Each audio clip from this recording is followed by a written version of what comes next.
Are you recording? Yeah, it's recording. I'll just edit it out. Okay. That's fine. So our presentation was communication in the age of social media. I'm Brandon. I'm Hayden. I'm Patrick. And I'm Kuba. So for our case study overview, I will explain social media's impact on the job market. And first, its impact on hiring. Companies screen job applicants' online presence, sometimes rejecting candidates for inappropriate posts. Employee consequences. Employees can lose their jobs for acting unethical on social media. And a high-profile case includes a Chrysler consultant and a police officer being fired over controversial online statements. And sometimes wording in online posts may not specifically be directed to create and cause problems. However, selective perception may impact how others, specifically superiors, read online posts. And according to page 253 of the text, selective perception is filtering information to suit your own needs. And then it could also cause ethical dilemmas and employee monitoring, which leads to invasion of privacy for the employees. All right, so this is our first question. The question was, how open are you online and why do we take this approach? So when it comes to our online presence, we're gonna prioritize privacy and security.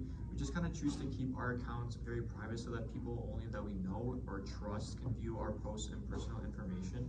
This kind of just helps maintain control over, again, what content we post. So again, if I have a picture I want to post, I'm not gonna be scared about it to see like some random people are gonna be looking at it. So again, we want to make sure to only follow people we know as well on social media.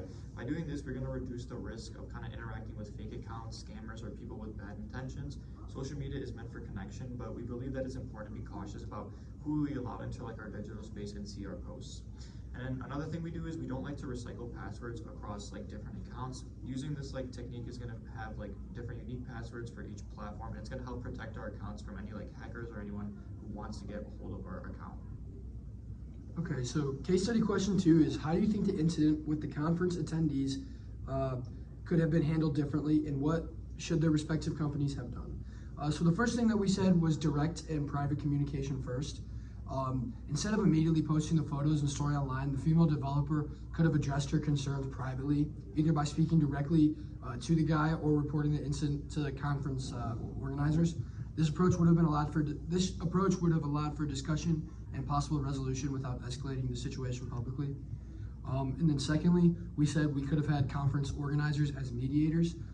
If the comments were inappropriate, the conference organizers could have been informed and tasked with handling the situation. They could have spoken to the individuals involved and decided on appropriate actions based on the conference code of conduct. And finally, we said education over punishment.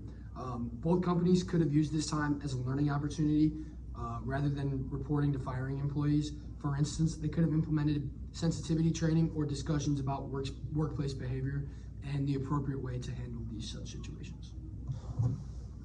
So the last question is, how do you think companies should respond to social media and the online presence of their employees, and what should a social media policy look like?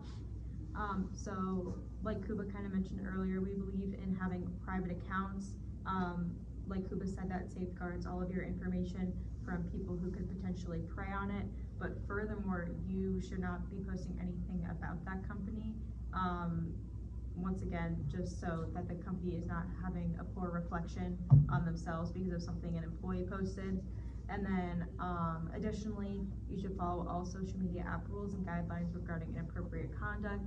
So if, for example, you say something insensitive on Twitter and Twitter takes it down, then you shouldn't be allowed to like have your Twitter account be linked to that company anymore. You should have some kind of like repercussions within the company. So regarding our team process, we had a pretty efficient process and we all were able to get our work done fairly quickly.